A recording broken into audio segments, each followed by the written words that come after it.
us. And as long as we are fighting against one another about simple things, what you eat and what I don't eat, little things of that nature, we're going to continue to be annihilated. I understand that fully. In the, there's a historical connection with the Ethiopian World Federation and a land in Ethiopia called Shashamani. And much of the community around the world has heard of this place, Shashamani. Very few people, not that very, some have, more people have heard about it than have actually been there. You see, and the land itself is become like intricately involved in, I would even say, the Rastaology. So perhaps you could enlighten some of our viewers with what is the connection with this land called Shashamani that we've all heard about, and the Ethiopian World Federation, or is there a connection? Yes, I. It was a gift. It was a gift. It was a gift from His Imperial Majesty for the help that, and the, not only help, but the vision that we saw, that we knew that we were Ethiopians and we weren't separating ourselves from our brothers and sisters, but in fact we came to their aid. So it was a gift, and it was our way of coming home. That was our entrance into the continent of Ethiopia. How did it actually, the Federation itself become involved with the land? You say, I heard you say it was a gift. Yes.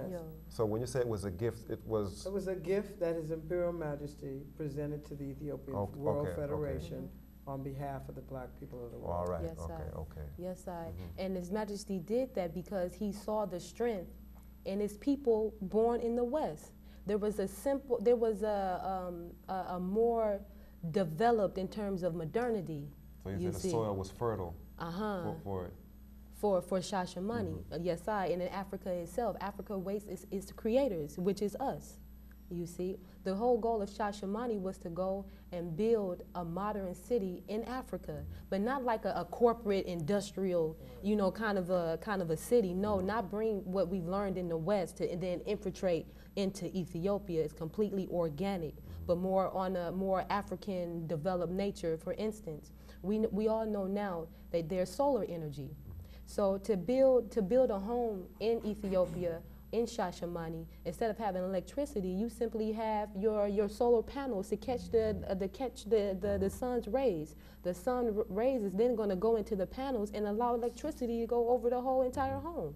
Simple things of that nature. That's how we're supposed to build this land grant, to take it to that next step. I heard that the convention for the next year, 2008, it will be held in Ethiopia. Yes. Will any portion of that convention be near Shashamani or held on the land of Shashamani? Any aspect of it, do you think? Yes, some will be held, most of it in fact will be held on Shashamani.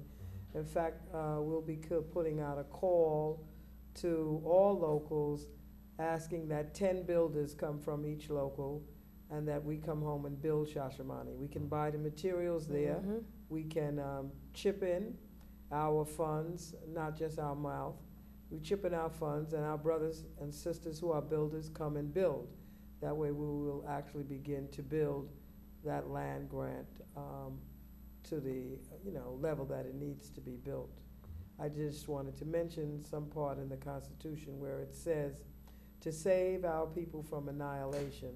And in order to save our people from annihilation, we have to return to our black selves and our black minds. And while we've been out, we've sort of lost our minds. We run from Africa. We run from calling Africans, Ethiopians, Cushites, whatever name that we want to refer to ourselves as in our history. We run from that. We run from the continent and our people while others are running to it and utilizing it. Nigeria alone has 160 million people. 160 million people. That's one country. 160 million people that we are not trading with, but someone else is trading with. So we have to begin to wake up, look within ourselves, solve our own problems.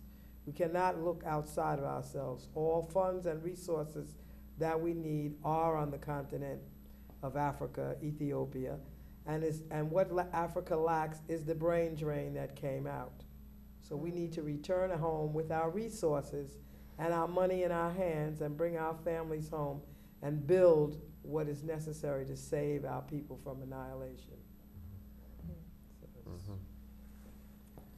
What can someone do to get involved with this, these type of movements? Yes, sir. What can a person do in our area?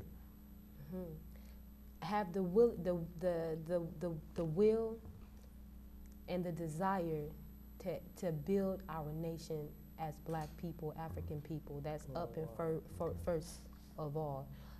If it's not that, I would recommend not to touch it at all. This work is very sacred, very divine.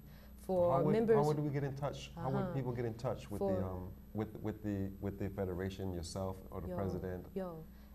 Yes, we can give the mailing address out on air. And the mailing address, if you want to send in any communications to the International Council, you can send it to 3603 Boston Road, Bronx, New York, 10466. And that's 3603 Boston Road, Bronx, New York, 10466. And all communications can go up through that way. Also, you can email the International Council at international_headquarters_EWF@yahoo.com. If you like to send any communications to myself directly, if there are members, especially out here in Connecticut, that's looking to hold their AGM, you know AGM is due by the second week of December, which is just a couple of weeks left, you see. Tell what AGM for the people who... This is the annual election for the locals, which goes on the first 2 weeks of December. The international convention is in July.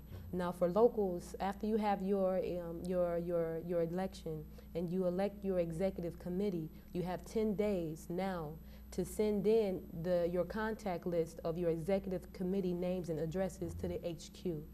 You see, the reason for this is now the HQ can look at the executive committees, and they will know how many delegates as well is coming from locals based upon your outcome of your AGM. You see, and then from there you can also too you need to know that during your AGM you need to pass or look at passing resolutions. And I'm stressing resolutions because it's that work that's coming from the locals and from the members that's going to move the federation to do whatever works it is next to do. Can you elaborate a little bit more on resolutions? Resolutions are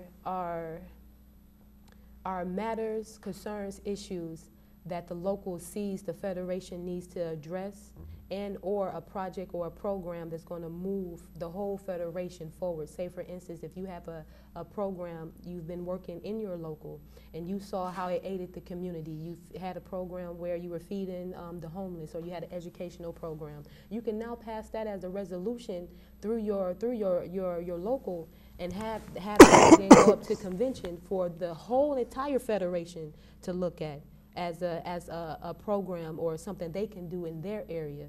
You see, that would then do the same exact thing it did for your local, aid or feed the homeless, educate the children, things like that. Resolutions are also directions of where the federation should go. And there has been a word sound about, amendment